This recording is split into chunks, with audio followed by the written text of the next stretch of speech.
Film ഗാരേജിലേക്ക് ഇവർക്കും സ്വാഗതം. ലോകേഷ് കനകരാജിന്റെ സംവിധാനത്തിൽ വലിയ പ്രതീക്ഷകളുമായിട്ട് കേരള ബോക്സ് ഓഫീസിലെത്തിയ രജനീകാന്ത് നായകനെത്തിയ കൂലി ആ സിനിമയുടെ 3-ാം ദിവസം തിയേറ്ററുകളിൽ പിന്നിടാനായിട്ട് ഒരുങ്ങുകയാണല്ലോ.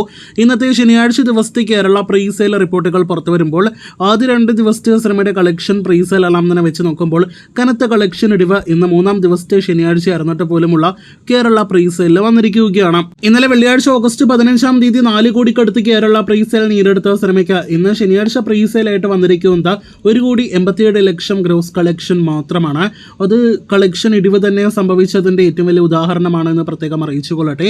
എന്തായാലും ഇന്നത്രത്തോളം കളക്ഷൻ സിനിമ നേടിയെടുക്കാൻ സാധ്യതയുണ്ട് എന്ന് അടുത്ത മണിക്കൂറുകളിൽ അറിയാം. ഇതിനിടയിൽ ലോകേഷിന്റെ മുൻ സിനിമ ലിയോയേക്കാൾ 1 കോടിയിലധികം കളക്ഷൻ ഇടിവാണ് 3-ാം ദിവസത്തെ കേരള പ്രീസെയിൽ വെച്ച് നോക്കുമ്പോൾ സിനിമയ്ക്ക് സംഭവിച്ചിരിക്കുന്നത് എന്നാണ് മറ്റൊരു പ്രധാനപ്പെട്ട റിപ്പോർട്ട്. നമ്മുടെ കേരള ബോക്സ് ഓഫീസിൽ റിലീസായ എല്ലാ ഭാഷാ സിനിമകളിൽ ഏറ്റവും ഉയർന്ന 3-ാം ദിവസത്തെ കേരള പ്രീസെയിൽ വന്നിരിക്കുന്നത് ഈ വർഷം തിയേറ്ററുകളിലേക്ക് എത്തിയ എമ്പുരാൻ എന്ന സിനിമയ്ക്ക് തന്നെയാണ്. ലാലേട്ടൻ നായകനെത്തിയ പൃഥ്വിരാജ് സംവിധാനം ചെയ്ത സിനിമ 6,68 ലക്ഷം പ്രീസെയിലായിരുന്നു സിനിമയുടെ 3-ാം ദിവസം കേരളത്തിൽ നേടിയെടുത്തത്.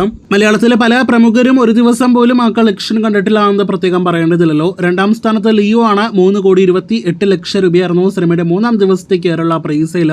ഇപ്പോഴത്തെ ലിയോയ്ക്ക് താഴെയാണ് ലോകേഷിന്റെ ഏറ്റവും പുതിയ സിനിമയായ കൂലിയുടെ 3-ാം ദിവസത്തെ കേരള പ്രീസെയിൽ. ശനിയാഴ്ച ദിവസത്തെ കേരള പ്രീസെയിലാണ് ഈ കാണുന്നത്. എന്തായാലും ഇന്ന് എത്രത്തോളം ഇന്ത്യൻ സിനിമയ്ക്ക് ആകെ കളക്ഷൻ വരുമെന്നാണ് നാം ഉറ്റുനോക്കുന്നത്. നാളെ ഞായറാഴ്ചത്തെ പ്രീസെയിലും അതോടൊപ്പം തന്നെ നാളത്തെ ഉൾപ്പെടെയുള്ള ആദ്യ വീക്കെൻഡിലെ കൂലിയുടെ കേരള കളക്ഷൻ അറിയുവാനായിട്ടൊക്കെ പ്രേക്ഷകർ കാത്തിരിക്കൂ.